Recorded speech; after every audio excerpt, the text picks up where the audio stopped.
Hi! Let me know if you can see me and if you can hear me.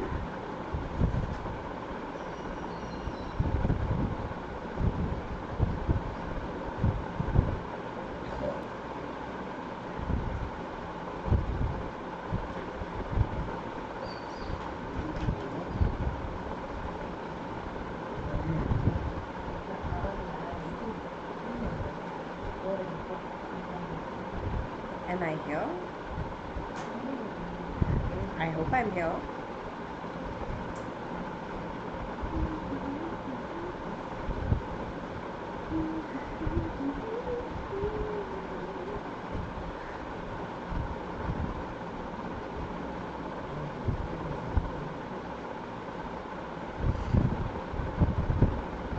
Yes, I think I am indeed here.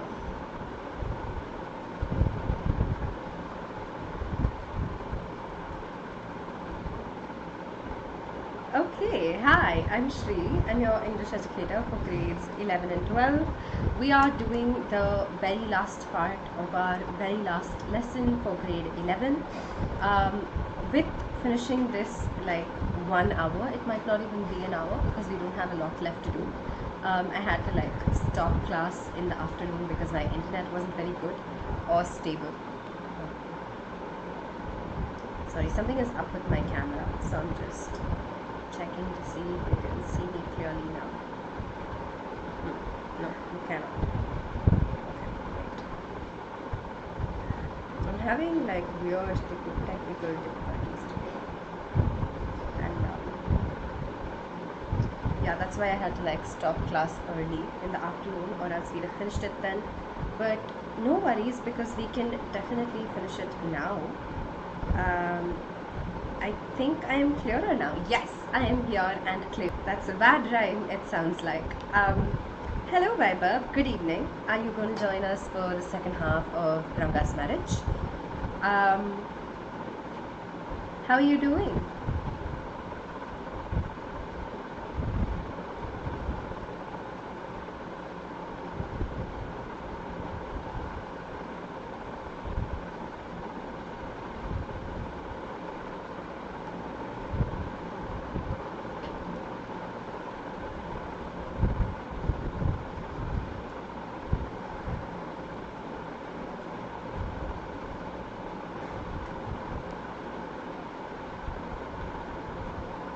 Oh, okay, Vaibhav. So you're here for like the second part. Oh, that's nice to know. Okay. Great. Very quick like review of the first part of Ranga's marriage. What's happened so far is we have found out that we are currently in the middle of a tiny village called Hosahalli in the middle of Mysore in Karnataka. There is a narrator who is telling us a story from there, and he's telling us a story about something that happened 10 years ago, and it's about someone called Ranga, and we just met Ranga in the story.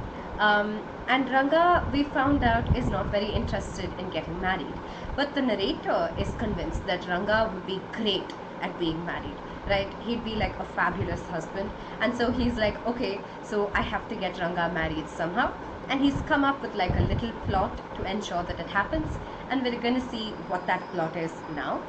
If you have any questions, then leave them for me in the comments, and I'll definitely like get back to you on them. We're going to do the usual routine. I'm going to read it out, we're going to talk about it, and then we're going to discuss some things. Rama Rao's niece, a pretty girl of 11, had come to stay with him. Rama Rao, we've heard this name before. It's the name of the person who was buying firewood like earlier. You know, the whole like change incident with the English language. Yeah, that happened with Rama Rao and in Rama Rao's household. And now we're told that Rama Rao's niece has come to stay with Rama Rao. She was from a big town, so she knew how to play the veena and the harmonium. She also had a sweet voice. Both her parents had died, and her uncle had brought her home. Ranga was just the boy for her, and she the most suitable bride for him. There's some matchmaking going on here. not only has the narrator decided that Ranga is going to get married, he's even picked a person for Ranga to marry, and it's this girl. Her name is Ratna, as we'll find out. She is 11 years old. She knows how to like play the veena and the harmonium, so she is musical. She's very musically inclined. Her parents are dead and she is living with her uncle right now, so she is living close by also. So the narrator is like, okay, these people are going to be great together. He doesn't tell us why. There seem to be no obvious reasons why. He's just seemed to have picked like some girl who is eligible according to him in his mind. The 11 years old bit might freak you out a little, but child marriage used to be like incredibly common back in like those days. Ranga, when he says, oh, I want to marry someone who is mature, is very much like going against the norm, right? He's asking for something that's incredibly unusual in saying that. But the narrator sort of determined that like Ranga isn't going to get to do that, and instead he's going to practice like whatever all of these people usually practice and get married to somebody who is actually quite young. So yeah, I would get him married. Like, all of Ranga's wishes will be disregarded and we will go ahead and we will get Ranga married, the narrator tells us. And this is something that people do, right? Families do this with their children, with like their distant relatives. Society does this with like multiple people. So very often it's not as like direct a decision as the narrator takes, but like quite subtly taken. And we'll talk about that when we like talk through what like actually happens.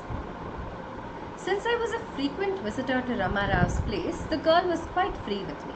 I completely forgot to mention her name. Ratna, it was. The very next morning, I went to their house and told Rama Rao's wife, I'll send some buttermilk for you. Ask Ratna to fetch it. So he and Ratna are quite familiar with each other. They know each other, so like they're not really like shy around each other or anything like that. And he says, oh, I forgot to tell you her name. Her name is Ratna. Again, that conversational quality, right? Where the narrator sort of like forgets some details but then can tell us later, because he's just talking to us about what's going on. It's not structured like stories usually are. Like, for instance, We're Not Afraid to Die, in which Gordon kind of like gave us like details about his wife's age, etc., etc., etc., all of it in the first paragraph. Not like that. Here the narrator gets a lot more freedom with the way that he's telling the story, because again, conversation is a lot more free than a written down story is considered to be. And so what he does is, he goes to Rama Rao's wife and he's sort of like, I'll send you some like things from my house. Why don't you ask the girl to come and like get it? So he's plotting to get the girl like into his house for a seemingly like natural request. This is the kind of thing that neighbors just do with each other. Ratna came. It was a Friday, so she was wearing a grand sari. I told her to sit in my room and requested her to sing a song. I sent for Ranga. While she was singing the song, Krishnamurti, in front of my eyes, that's the name of the song, Ranga reached the door. He stopped at the threshold. He did not want the singing to stop, but was curious to see the singer. Carefully, he peeped in. The light coming into the room was blocked. Ratna looked up and seeing a stranger there, abruptly stopped. So Ratna comes to his house. She is dressed in a sari because it's a Friday, which is an auspicious day generally. And the narrator's like, oh, sit down, Ratna, I'll give you the buttermilk, but like first can you sing me a song? And she likes him, she knows him, so she's like, okay. And she sits down and she is singing the song. And what this man does in the meantime is he goes and he asks for Ranga to like come see him.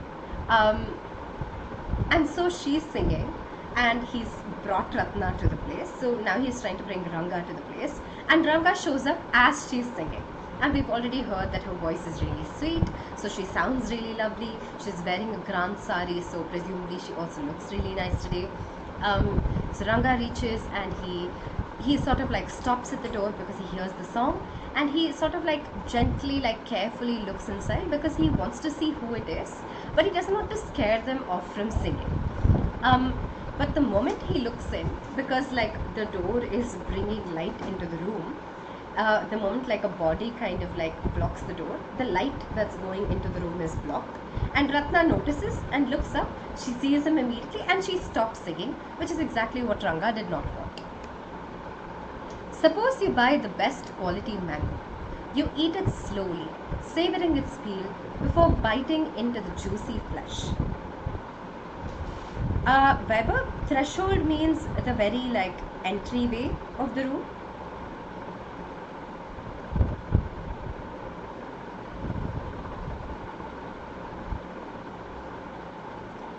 It's these days what we have like is like you have like that thin like strip of wood, right? That's at the like bottom of the door. Yeah, that place is referred to as like the threshold. Suppose you buy the best quality mango. You eat it slowly, savoring its peel before biting into the juicy flesh. You do not want to waste any part of it. Before you take another bite, the fruit slips out of your hand and falls to the ground. How do you feel? Ranga's face showed the same disappointment when the singing stopped. And now, the narrator's trying to explain the situation to us. And he's like, so, if you buy like something that you're really looking forward to eating, and you know that it's going to be fabulous, like it's going to be the best thing you could eat, and you're eating it really slowly because you really want to enjoy it, you're savoring it, really enjoying like every bit of it. Savoring means like enjoying, and then you're trying very hard not to like waste any of it at all, but like you take one bite and then the mango like slips from your hand and it falls onto the ground. The kind of devastation that's there in that moment, right? Because this is something you're really looking forward to doing, and then suddenly it's just gone from you. Ranga's face showed the same disappointment when the singing stopped, and the narrator is using this analogy to tell us, oh, this is exactly what happened to Ranga. He was enjoying the singing so much and he just wanted to like hear more of it, but he came in and like it stopped, so he is extremely disappointed. You sent for me? He asked as he came in and sat on a chair. Ratna stood at a distance, her head lowered. Ranga repeatedly glanced at her. Once our eyes met and he looked very embarrassed. No one spoke for a long time. While it was my coming in that stopped the singing.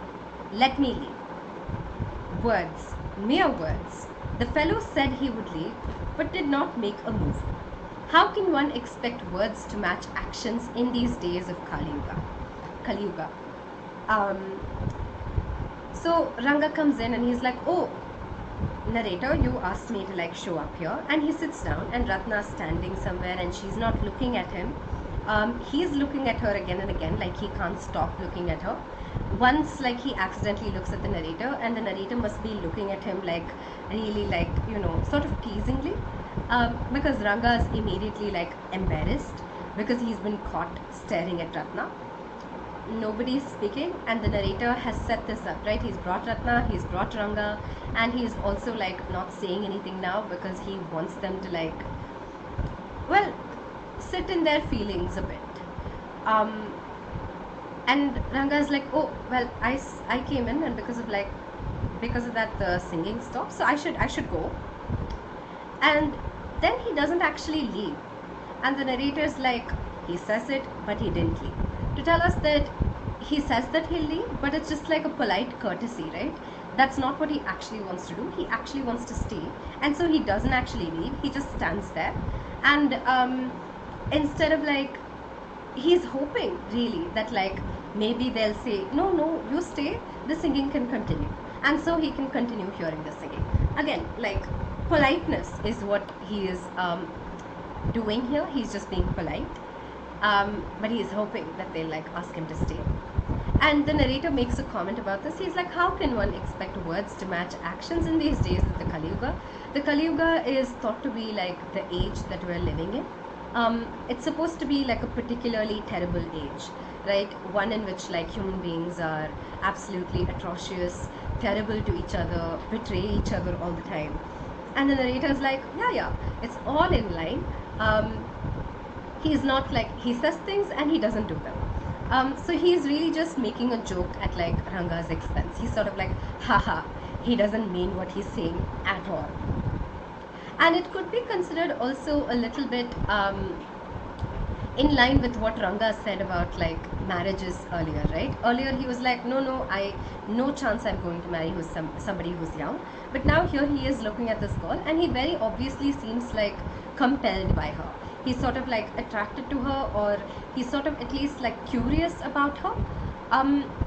So basically the narrator says that like Ranga is being sort of lying about that also. Whatever he said, he doesn't mean it, because his actions right now show that he can be interested in younger girls too.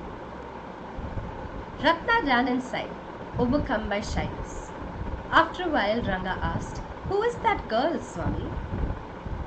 Ratna like leaves because she's shy and this is a stranger, and Ranga's sort of like, "Oh, who's that girl?" So he is curious and he does want to know more about Ratna. And so again, it's revealed that maybe everything he said earlier about like, oh, I really like don't want to marry someone who's young, etc., is all like not really the truth. "Who's that inside?" the lion wanted to know. The he-goat who had taken shelter in the temple replied, "Does it matter who I am? I am a poor animal who has already eaten 9 lions. I have vowed to eat one more. Tell me, are you male or female?" The lion fled the place in fear, it seems. So now the narrator sort of like goes on a little digression again, and he tells us like a completely different story. And he is telling us about a lion and a goat. There's a goat that basically hides in the temple, and there's a lion that's sort of like outside the temple, and it's asking who's inside the temple. And the goat is like, "What does it matter who I am? I've already eaten so many lions. I'm going to eat one more. What are you?" And the lion like freaks out hearing that, because like it's a lion and this strange creature inside the temple is going to like eat it. So the lion like runs away. This is a story about like trickery, right? It's a story about a goat that hatches a plan to stop the lion from eating it, and convincingly like sort of traps the lion and gets the lion to like do what it wants, which is leave it in peace. So that's the comparison that the narrator is making to him and Ranga. Like the he-goat, I said, "What does it matter to either of us who she is? I'm already married, and you aren't the marrying kind." Very hopefully he asked, "She isn't married then?" His voice did not betray his excitement, but I knew it was there. "She was married a year ago." His face shriveled like a roasted brinjal. After a while, Ranga left, saying, I have work at home." So, like the he-goat, I said, so the narrator is the he-goat in this situation, and it is Ranga, who is the lion, who has been trapped by this very sly, cunning he-goat. And just like the he-goat sort of like lies to the lion and gets the lion to leave the situation, traps the lion, tricks the lion, just like that the narrator is sort of like tricking Ranga. He's been tricking Ranga all this while, right? He's set up this entire meeting, for instance. But now he's sort of like, "Oh, why should we care who she is? It's not like it matters. You know, we'd only care about like a girl if like we were looking for a girl to get married to. And I'm married and you aren't interested in marrying," you said. So the narrator is basically trying to trick Ranga into admitting that he does maybe want to marry, and think about the fact that he maybe wants to marry. And Ranga like falls for it. He's fully like, "Oh, so she's not married. Like, is she like available to marry? Because you're saying we can't be interested in her because we're not in. So that must mean she's available to marry, right?" And he doesn't like, he's not sounding excited. But like the narrator's like, I knew he was excited. Again, the narrator is a bit of a presumptive person. He wants to see what he wants to see. So he sees whatever like he wants to. And he's like, "Oh, she was already married like a year ago." We know it's not true, because we know that he said that Ratna would be a suitable bride for Ranga, right? But he's lying to Ranga to, again, sort of hype up that excitement in Ranga, right? when you want something and you're told you can't have it, like you miss it and you realize you want it. So for instance, if you're eating like ice cream and it falls out of your hands, and you weren't that interested in the ice cream when it was in your hands, but when it's gone, you're like, you know what, I actually wanted to eat the rest of that. So that kind of feeling is what he's trying to induce in Ranga. And Ranga reacts to it. His face shriveled, so like his face crumpled, right? In like disappointment, like a roasted brinjal. When you like roast a brinjal, the brinjal sort of like shrinks. So like that, his face like dulls and shrinks, and then he leaves in a bit, saying, "Oh, I have work to do," you know. And that's just like another polite thing that like people do. They like leave if they don't want to talk to people anymore, pretending that they have work to do. So one thing that we get here is that the narrator is an incredibly strategic man. He's plotted this out, he's planned this out, he's brought them both together in the same place, and then instead of just directly matchmaking, he's sort of like manipulating both of them to like well, he's manipulating Ranga especially to sort of get him to want to marry Ratna also. And we also see that the narrator enjoys using stories as analogies.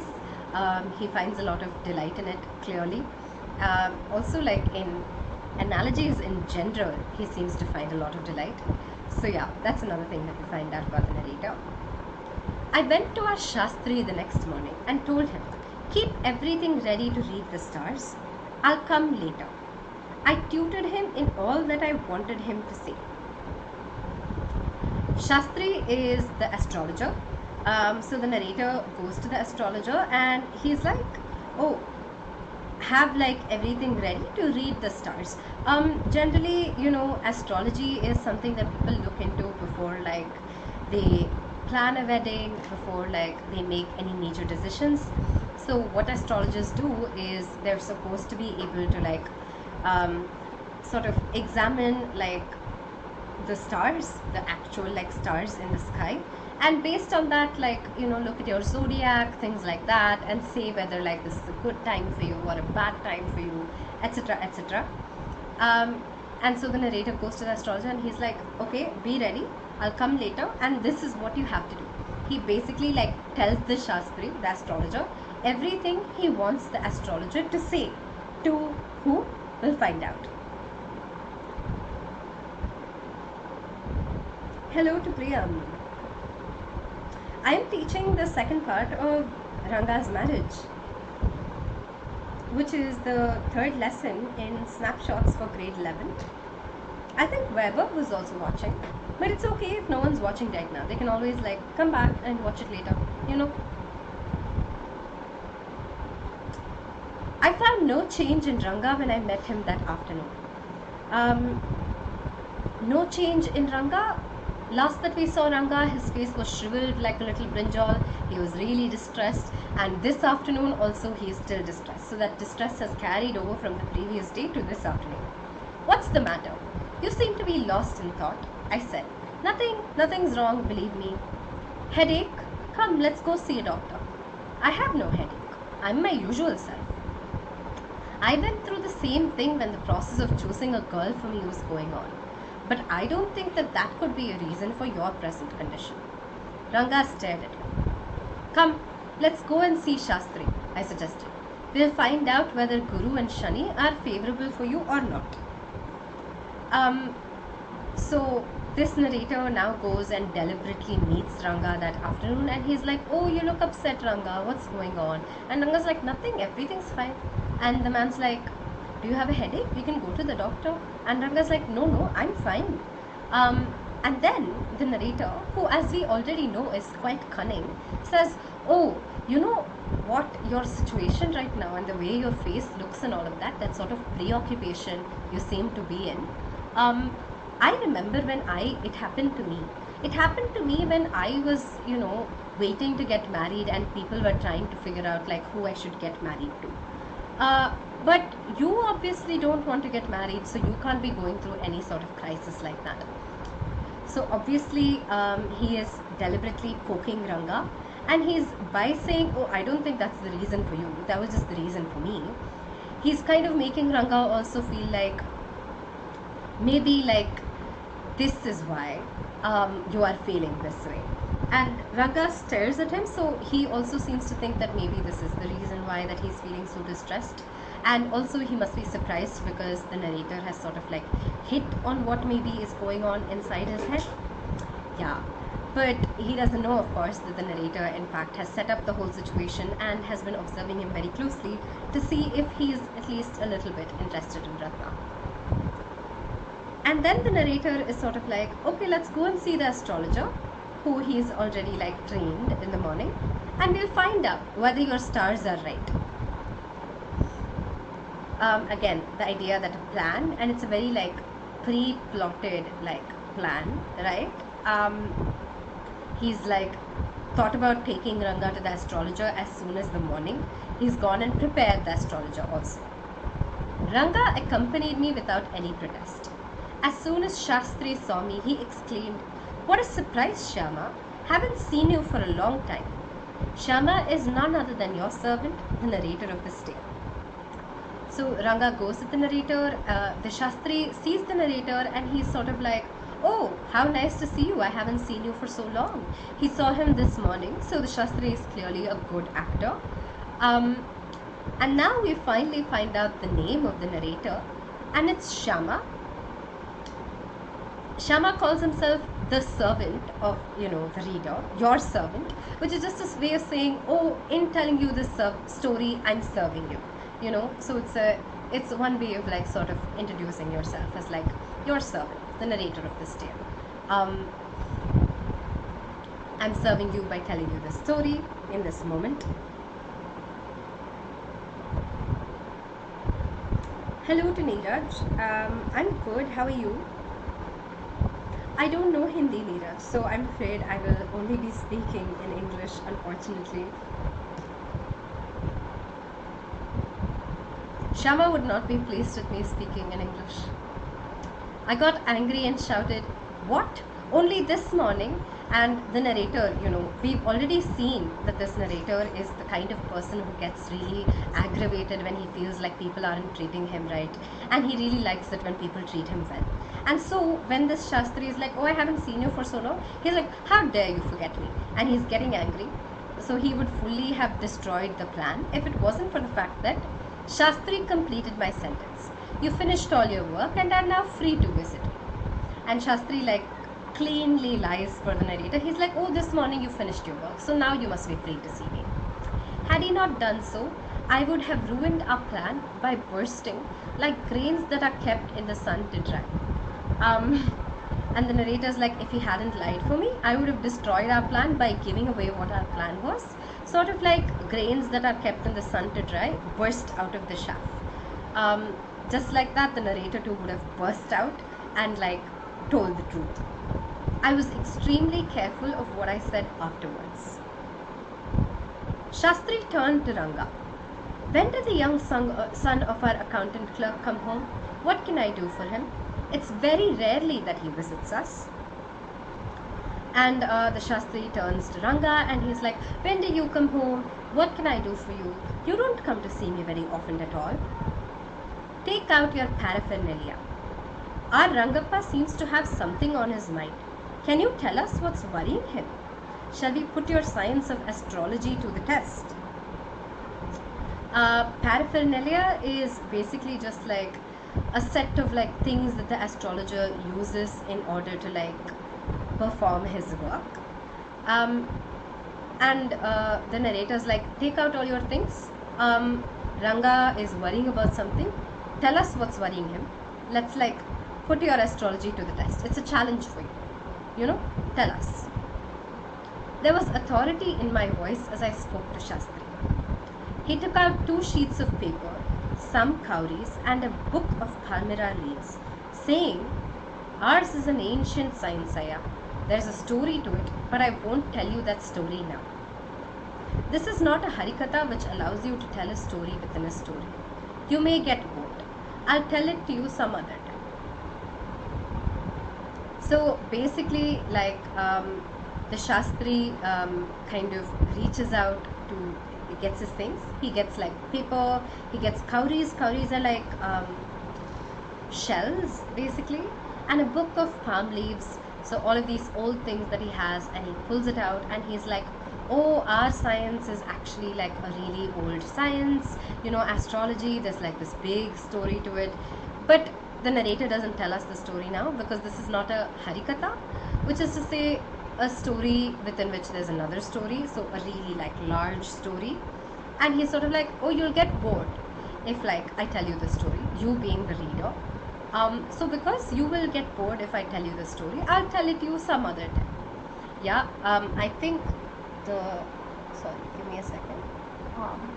The quote marks are placed in the wrong place. They should end here. So the Shastri like tells the story, but the narrator doesn't tell us the story, because he's like, I can't tell you so many stories in the stories, or else you as a reader will get bored. So some other time I'll tell you that story. Again, that kind of breaking the fourth wall and talking directly to the reader and acknowledging that this is a story that is being told. Sorry, just give me a second while I try to get my laser pointer back. Shastri moved his lips fast as he counted on his fingers and then asked, what's your star? Ranga didn't know. Never mind, Shastri indicated with a shake of his head. He did some more calculations before saying in a serious tone, it's about a girl. I had been controlling my laughter all this while, but now I burst out laughing. I turned to Ranga. Exactly what I'd said. So, you know, the astrologer isn't actually going to say something based on like whatever he does right now, right? The narrator's already prepared him to say what he has to say. But he sort of like pretends to do a lot of things. And in the background, like Shyama is trying not to laugh because he knows this is all fake. And then like, you know, Shastri very seriously is like, oh, the worry that's on Rangappa's head is about a girl. And Shyama, who's been trying not to laugh all this time, finally ends up laughing, and he's like, see, I told you. And he had told Ranga, right? He was sort of like, I was going through the same thing, and the process of choosing a girl for me was going on. So look, it's about a girl for you also. Again, that act of breaking the fourth wall when he speaks directly to the reader.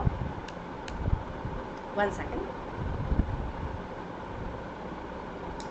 Okay, I don't see any questions about the lesson, but Vaibhav asks, how can I improve my vocabulary?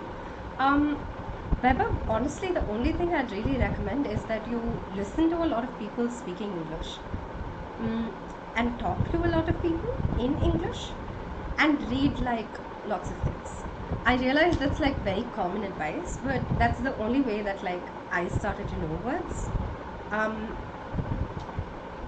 I guess if you wanted to like learn a specific word, then you could like just go look it up after you find it and then see like different ways that it's used. In which case, it's more likely to like stay in your mind if you have more examples of how the word is used. You know, because like paraphernalia, for instance, is a word that isn't very commonly used. So like, if you really want to learn it, one way of doing it is like going and looking up like examples of paraphernalia being used in a sentence, and then reading all the sentences, and by the end of it you'll have like 4 sentences that you can think of that like tell you how to use paraphernalia. And even if you forget like 3 of them, maybe you'll remember the 4th, you know. So improving your chances of remembering something by like doing things like that. I hope that helps a bit. Who is the girl? It was your humble servant who asked the question. Shastri thought for a while before replying. She probably has the name of something found in the ocean. Kamala? Maybe. Could it be Pachi? Mossy? Moss? Must it be moss if it's not Kamala? Why not pearl or Ratna, the precious stone? Ratna? The girl in Rama Rao's house is Ratna.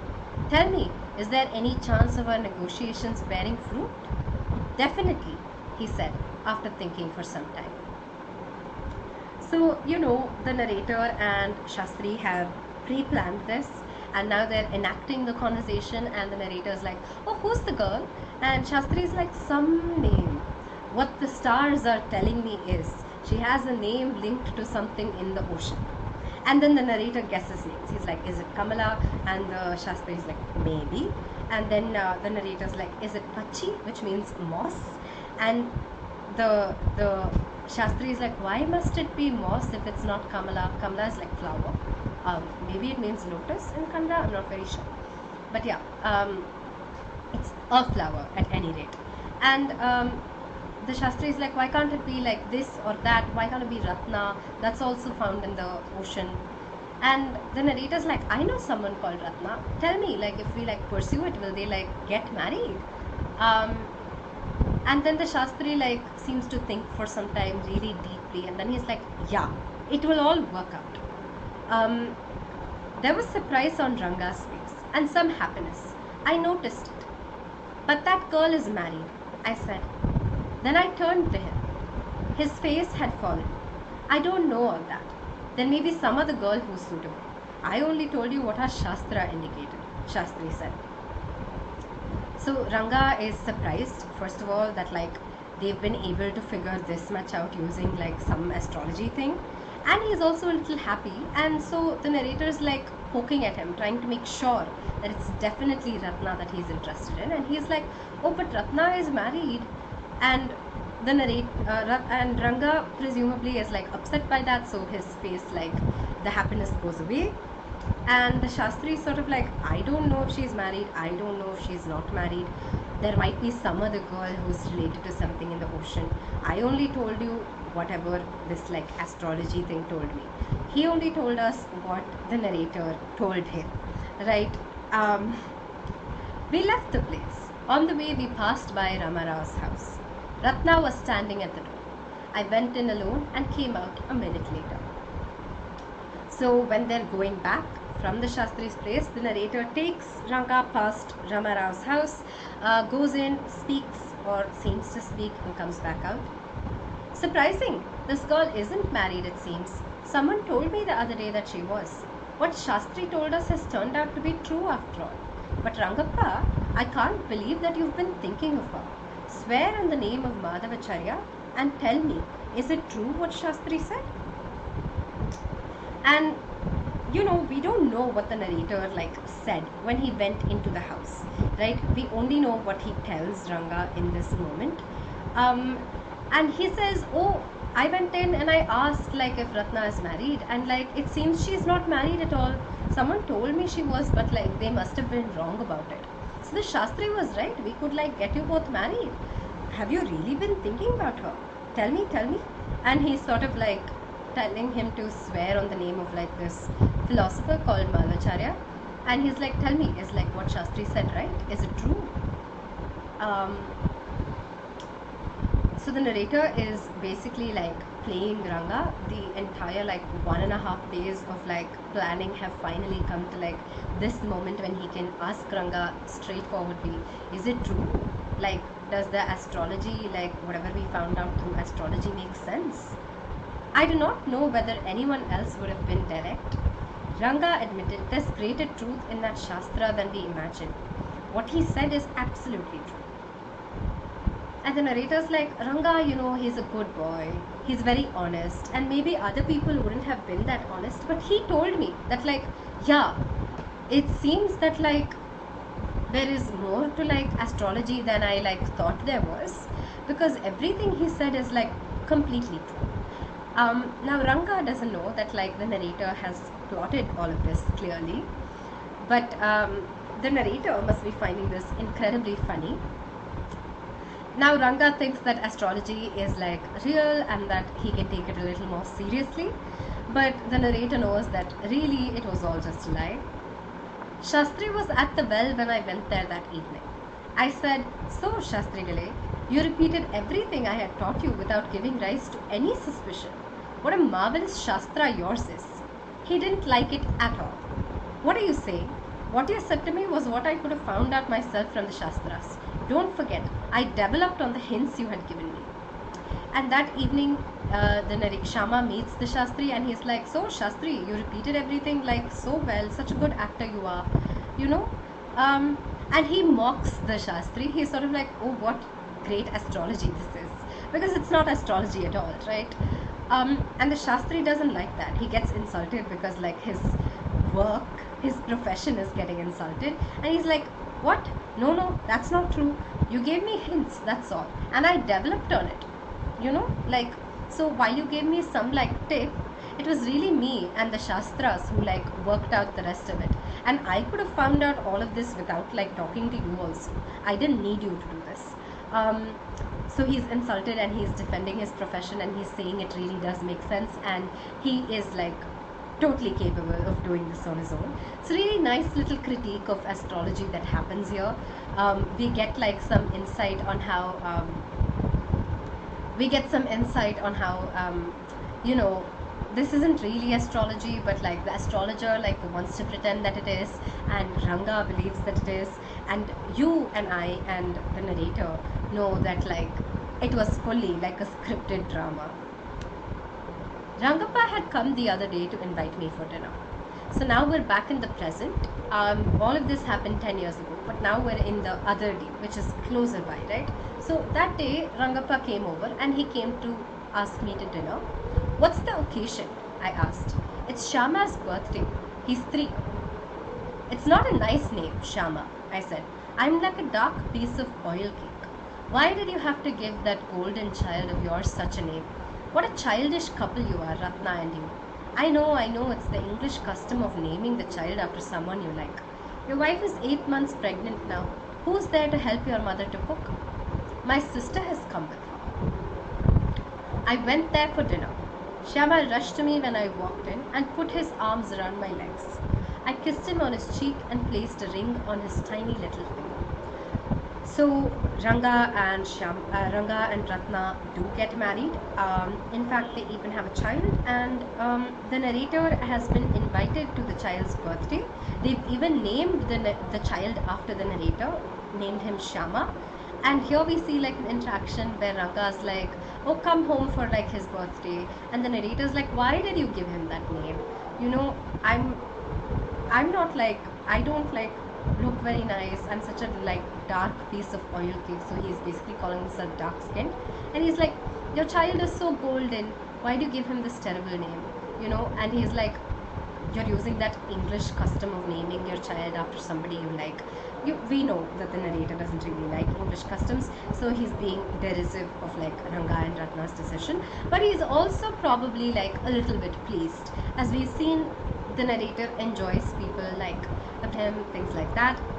And we see that Ratna in fact is pregnant again. She's about to have another kid, and the narrator goes and he sees the little kid and wishes him happy birthday, whatever, all of that happens. So through reciting this other incident, the narrator tells us, yeah, all of that did work out and all of my plans are successful. They did get married. Allow me to take leave of you, reader. I'm always here, ready to serve. You were not bored, I hope. And finally, with this one incident, the narrator closes the story and he is like, allow me to leave now. But I'm here if you want another story, ready to serve you up another story. You weren't bored, I hope. So he's asking us for our opinion, and the right answer is that we were not bored and that we very much enjoyed the story, because as we know about this narrator, any other response will not be taken well. Okay, and that brings us to the end of the story. I'll take questions if you have any. If you don't have any questions, we can talk through the themes maybe.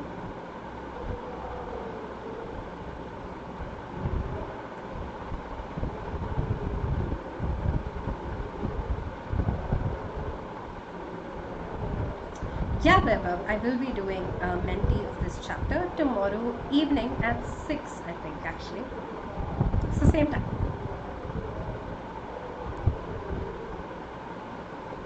We're also doing a mentee of like all the Hornbill, like grade 11 Hornbill portions for term 1 on Thursday at 3 p.m. Oh, I can't for tomorrow. I have like another session plotted for 3, so unfortunately it will have to be 6. Sorry about that.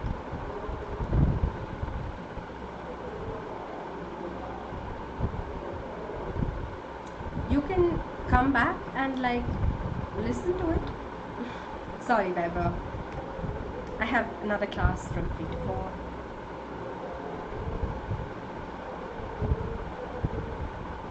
Do I teach grammar portions also?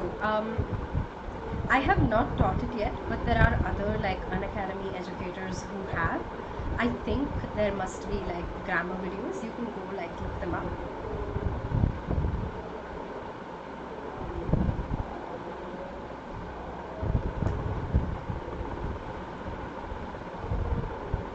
Okay, let's talk about the themes very quickly and let's wrap. You can leave me more questions if you have them and I'll reply to them after I talk about the themes. Bunch of themes that we see in the story. One is of course child marriage, and also like a contrast to that, which is Ranga's wish to like not marry a child. I'm mentioning this as a theme only because again, it's something like strange for us to read right now, because child marriage has long been like illegal in India. That doesn't mean it's not practiced in places, it just means that it's not allowed anymore. So yeah, and it's something we definitely think of as wrong these days. And it's an important theme also in the sense that it's a theme that's repeatedly kind of brought up when it comes to this chapter, the question of child marriage and how like, you know, times have changed in India. And that theme, the idea of like times changing, is something that's in this story. English is becoming more popular in the story. There is a slow like opposition to the idea of child marriage rising up in the story too, which we see again in Ranga in the beginning. We also have a slow sort of like we also see like a couple of other changes. We see, for instance, the fact that maybe like people don't practice the old customs as they used to. They don't like namaskara as well as they used to, for instance. So times are changing, things are changing. What we think are right, what we think is right versus what we think is not, is changing. So all of those hints of change are also something that we see in this story. Another thing that we see is that this story is very much rooted in the narrator, right? The reason that it's fun, the reason that we can maybe laugh at this story a little bit, is because the narrator tells it in a way that's really fun. It's also rooted in the narrator because everything that happens in this story we are told from the point of view of the narrator, and the narrator makes himself look good. You know, he's sort of like constantly sort of trying to make himself like he's the star of the story.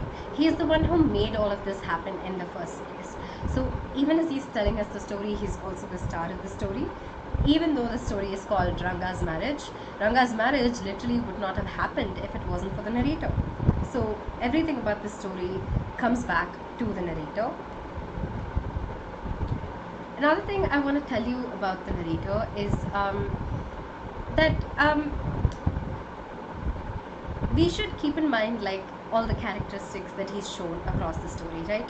Again, this goes back to what I said at 3 p.m. about like how when you're talking to somebody, you get to know a lot about them, more than maybe like just the things they've told you.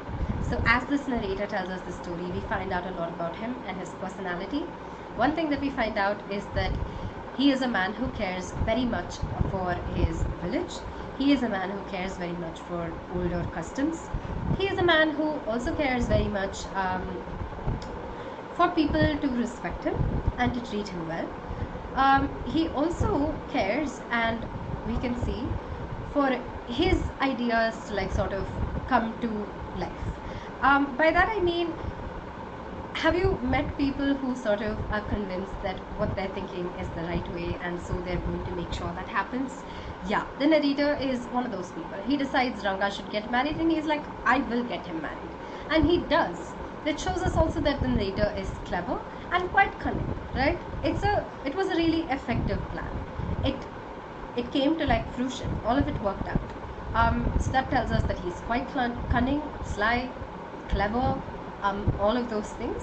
So these are a bunch of characteristics about the narrator that we definitely get from this story.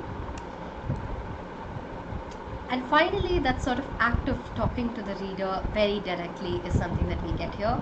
It's not, you know, it's not as structured as stories usually are, by which I really just mean it's sort of freer.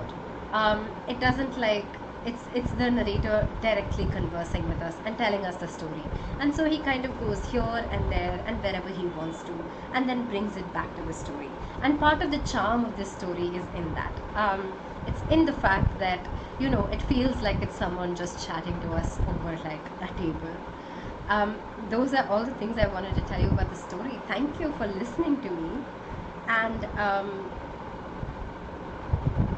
if you liked today's session, then do leave a like. If you have any feedback for me, then do leave it in the comments section. I would really appreciate listening to you and what you thought about today's class. And I want to tell you a couple of things about Unacademy. One is that there is something called Unacademy Plus, which is basically sort of like YouTube but expanded.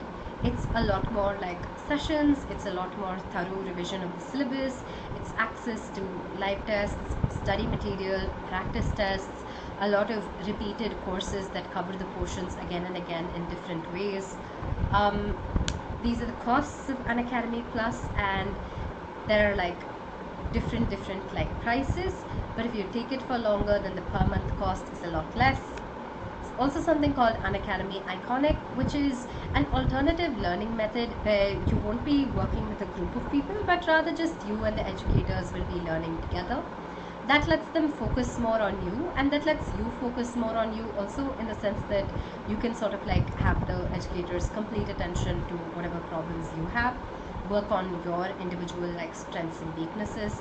Lessons can be catered to like you and how you best understand things. That's Unacademy Iconic. These are the costs of Iconic, and again the prices vary per month depending on how long you take the subscription for.